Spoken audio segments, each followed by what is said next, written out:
My name is Helen Linda Reyes Serafino-Agar. That's my full name. I am a mom of two, wife, teacher of 27 years, dancer in the Filipino community in different forms. Yeah, I name mom first. I feel that's my most important job right now, is being a mom. So I was born and raised in San Francisco-Daly City borderline. And I decided to become a teacher. It was in my mind probably when I was in high school, when I went to school in the Mission District. But mainly, I didn't have a major in college. So it wasn't until I was a sophomore at San Francisco State University that I said, okay, I'll do liberal studies. I enjoyed working with youth. I did a lot of tutoring jobs, and I feel like I worked I don't know, I think 3 or 4 jobs, and I think it amounted to a full-time job while I was going to college. So at that point, I was working for maybe 3 different tutoring services in the different public schools in San Francisco. So just being in those different spaces, mainly middle school and high school, that's where I started at. But my experience with that, later on, I found out I could only teach, if I did into liberal studies, if I wanted to teach, I needed to, say, focus on math, if that was my focus, but I couldn't teach high school. I would have to I don't know if I would have to go back to get my major in math. So elementary. So I went younger than what I'm used to. I love those middle school kids. I worked for a middle school program for 12 plus years. I taught math and science. And then later I became the director or co-director of that program. So managing students plus adults. And I did that at the same time when I started teaching. I started teaching in 1997. I actually teach at my old elementary school where I went from kindergarten to 5th grade. So I went to my home school, and also my own kids went through Longfellow. And at that time, so when I got my credential, I got an elementary ed, and that's the reason why I'm teaching in elementary. This is now my 27th year. And the program that we have, I was hired, I think mainly because I was Filipino. At our school, we had a Filipino bilingual track. And at that time, I got lucky where my dad passed that year. So I didn't really look for a job during the summer. And it just happened to pop up where they needed a 2nd grade. I'm like, oh my gosh, 2nd grade, they're little. And I did my student teaching in 5th grade. So just different age and behavior and all that. So Longfellow, they took me in. After a few years, we started, they changed the program different ways. It's now, of the 10 years, I think it's 10 plus years, it's called Filipino World Language. So Filipino Wales, so Filipino world language in elementary schools. So I've been doing this since 97, teaching language and Filipino culture, Filipino American culture to the students that I have. And it doesn't have to, like in the bilingual program, they said, oh, you had to be Filipino. Here, it's anybody.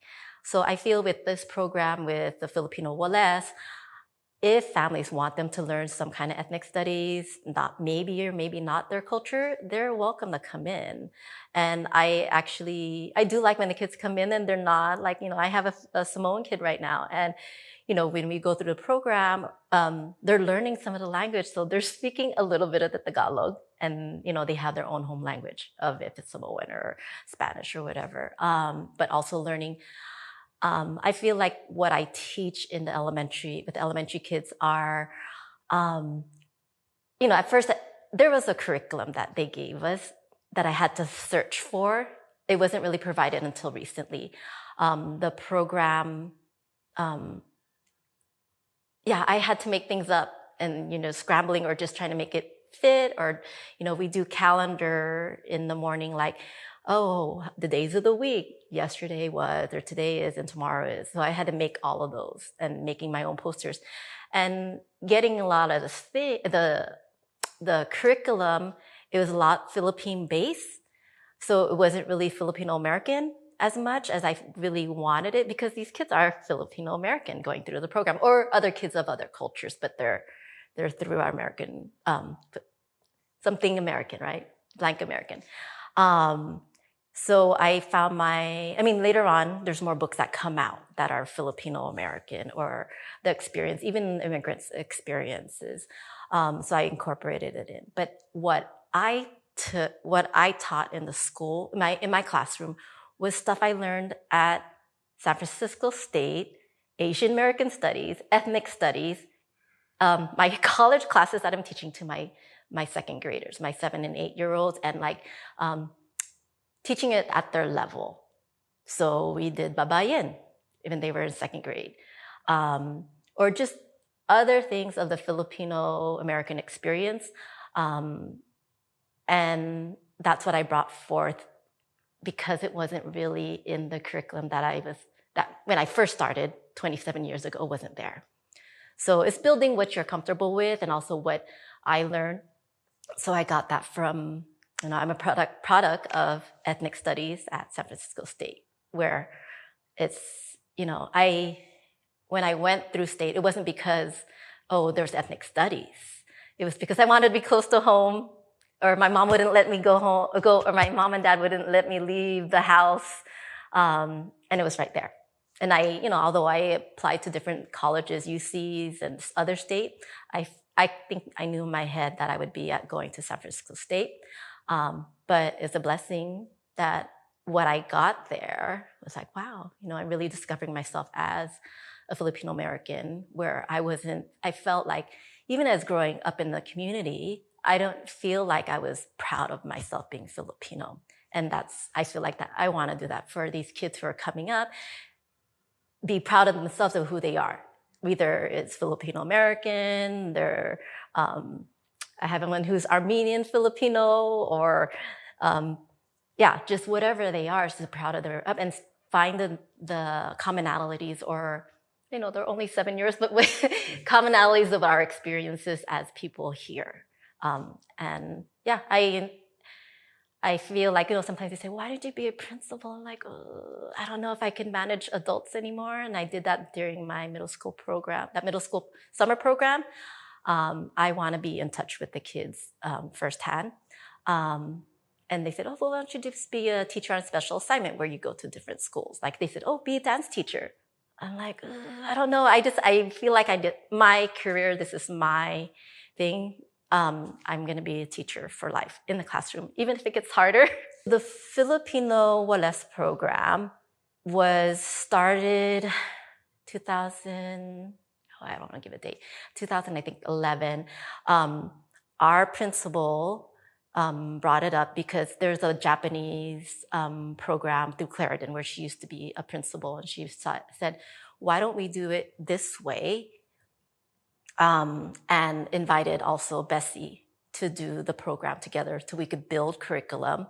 There were many summers that we built the curriculum. They started with K1, and then later on, and we did the program SFUSD teachers or the Wales teachers plus Pinoy Pinay Educational Partnerships. So Alison Tianco Cabales and her team, we built the curriculum together. During COVID time, the Wales program it's been in existence for a long time. I went to a summer institute or program, a workshop, and it was online during shelter in place, and mostly it's Spanish, Mandarin, Chinese, or other languages. But these teachers are like the language teachers, like how you have it in high school. So they go to different classes. What's special, what we do here in San Francisco, our Wales teachers, we have them self-contained. So we teach all subjects to them, plus the Filipino Wales. So that's what's different. So they were kind of like, what? You have your own class rather than being the language teacher of the elementary schools. So the WLS program, there's different languages here in San Francisco. There's Arabic, I think there's Vietnamese, there's other languages that it's not just Filipino. I guess what people usually think about is Spanish like bilingual or Mandarin or Cantonese bilingual classes, but there's WLS teachers here in the district, and it's not just Filipino. But there's only 2 Filipino WLS class schools in the whole nation. So, yeah. The Filipino WLS program gives them, the kids, culture, language, from the point of view of someone who may look like them. That's one thing. With my own kids, Kadeen and Kalia, Kadeen went through the program, and now Kalia's now in 4th grade. She's still in the program. But also, like, I do tell the parents, I go, if they're fluent Tagalog teacher, I mean, not Tagalog, it doesn't have to be Tagalog, Visaya or whatever, Kapampangan, I go, teach your kids your culture. And that's my first speech when we have back to school night. I go, I can't be the main person to teach this. Show your pride in your language and say, just start with Opo, Hindi po, or whatever, to just start them speaking the language. I feel for me, when I grew up here in San Francisco, and it was a time where we had to assimilate. And my mom is Ilocano, my dad is Cabateño. They spoke different languages, but they knew the Tagalog and English. So as I was growing up, my mom always says that I spoke Tagalog to them when I was younger. I don't remember it. But once we were in school, when we watched TV, it was English. So we referred to English. So I feel like, I know some people whose families like force them to speak the Tagalog. I wish my parents really made me speak it so I'd be more comfortable in speaking it. But I feel it's the importance to, it doesn't make me less Filipino for not knowing the language. I understand fluently, but growing up here as a Filipino American, I don't have the depth of what maybe if I grew up in the Philippines. But I'm still proud to be Filipino American, even if I don't know it in depth. Because I know we're shamed for that. Like, oh, you were born here, or that makes you feel like, what? Yeah, I'm still proud of who I am, even if I don't have it as much. I didn't speak it as often. I'm not as fluent as others, native people from the Philippines. But it's important. I think it is important. My kids are 3rd generation Filipino, Lebanese, European.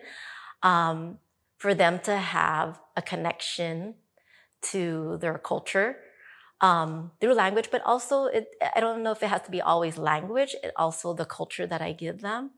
But this program with WLS, we give them a sampling because there's other things that we need to teach the kids. But I think it's important that these kids also appreciate who they are and be proud of who they are. That, yeah, we're teaching this, and so it must be important. But also teaching, I feel like it's the ethnic studies. I feel that's important to them, like to learn. It's not just the Filipino American experience that I give them. As a teacher, it's all the experiences I try. But having the program there, there's a community that we build. Like these kids, their families are there for 6 years. And then I get kids who, like their siblings who are 5 years younger. So I get the families over and we have connection already. Like I already had in Kadeen's class, one of his classmates, I had his father 20 years before that. So I had already 2 generations of that family in my class. And for me, it's really special to see the community coming through, and I see them like, you're still there in Longfellow? Yeah, I'm still here. I'm still teaching, come by. But seeing also just connections we have. Like even there's teachers at our school who were PEP teachers, the Pinoy Pinay Educational Partnership, and now somehow they got to be their teacher at Longfellow in the WLS program. So I feel like our school, I'm the the oldest teacher in the WLS program, but I feel like the new blood that's coming in, we're giving really critical thinking and like thinking about who we are as Filipinos. I didn't grow up with a big family. I had one auntie who lived with and lived close by, and my other people were just. We had it was not like those big Filipino families or the images you see of the typical Filipino, not it's typical, but big families. We had a smaller family. Pride in the food, pride in that, but it wasn't like for me when I was younger, before high school, before I went to San Francisco State University, wasn't like, oh, I want to know more about myself. It wasn't until I went to San Francisco State University, taking the Asian American Studies classes through Dan Begonia, Dan Gonzalez, where I was like, wow. And, just learning the psychology of the Filipinos, like, utang na loob, like, oh, yeah, that's what my mom does to me, or the shame and all that, right?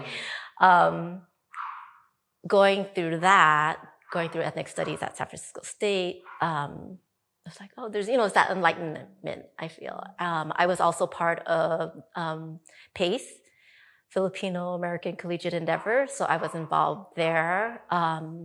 The PCN, the Filipino Culture Night. When I first did my culture night, it was with Kuya Rudy from Likha. This was before Likha, so this was his first time with. I don't know if it was his first time, but he's a dancer, choreographer. A lot of those dancers went with him to Likha. At that time, I think it was my second semester, I started dancing with Barangay Dance Company. So that's also based here in San Francisco. And learning the dance and learning about the culture through the dance. So I did that for several years through Barangay. At the same time, I was doing Polynesian dance. So, dancing in general. And I feel that was a time, like in my late teens, 20s, where I felt, where I learned more about myself through that. I mean, ethnic studies, it's a big thing, for us, for me. Dance has always been part of my life. I started dancing Park and Rec, Daly City Park and Rec when I was probably 3, 4, I don't know. My parents took us to dance classes. So my sister and I took, dance classes. And with dance, I feel like I got to learn about the different parts, like Spanish. We have Spanish dances, so all the colonialism that's come through, or the barrio dancers. There's influences for, say, martial arts. If you do the sakuting, the one with the sticks, that was fun. Or just the different dances, and then what it means.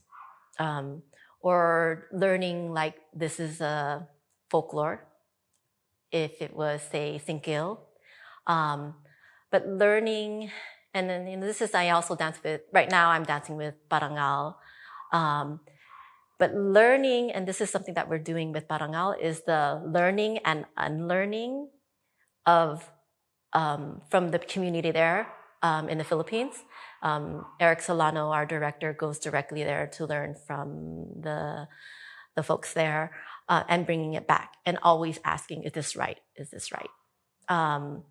And, oh no, I lost it.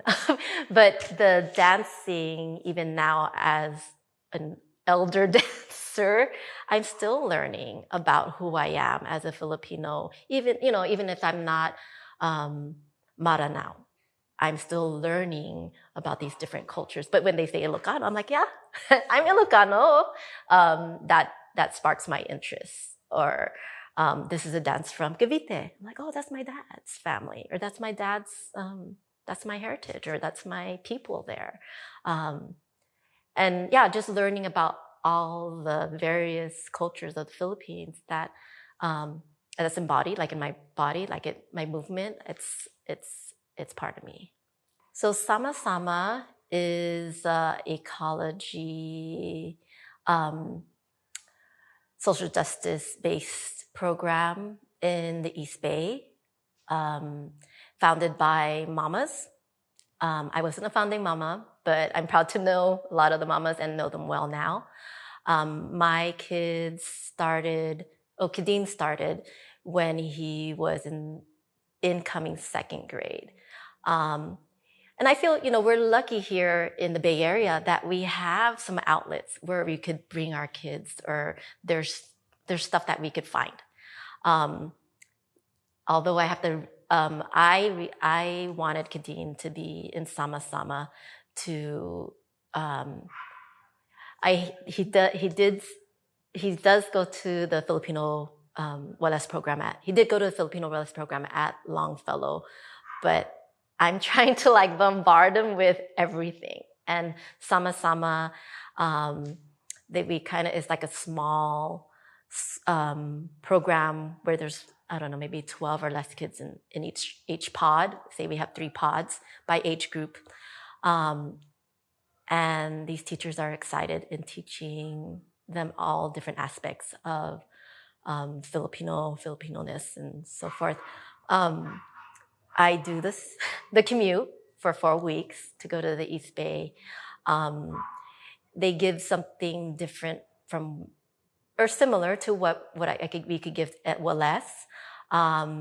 It's more, they try to do the unschooling too, where it's not really stringent. I don't feel like I have to stay on pace as a public school teacher, but we have the, bahala na, let's see how this goes, right? Or it's in the flow.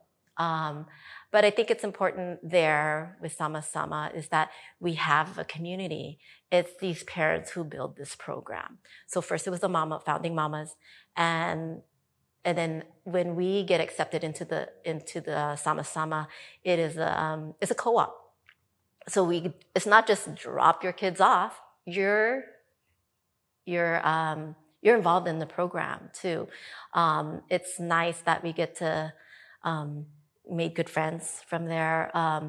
When we have meetings once a month, but also learning from each other how to be parents to our multi-age kids. And I feel like, we said it before, it feels like it's not just a community for our own kids, like Kadeen and Kalia in this community. It's also for us as parents to be in this community where we're supporting each other. And I guess it's kind of like the Bainihan. You think of the Bainihan style where you all carry the house somewhere else. We're all supporting each other and helping each other through this program. And it's short. It's only 4 weeks during the summer, but we're all connected during the rest of the year. I get what I said earlier was here in the San Francisco Bay Area, there are lots to choose from. I make the effort to bring them places. So it's a Sama Sama cooperative. We go to the East Bay. Or we go to Agos dance. We go to the East Bay. Or my kids are also doing Filipino martial arts with Legacy. And that's not too far from us, Daly City. But there's ways for us to find things that I feel I don't know if it's because I've been immersed in this community. I know people here and there. And it's making the effort. If you want your children to know more about themselves, take them there. We have Pistahan in the summer. Or there's Filipino American History Month. There's something every single day.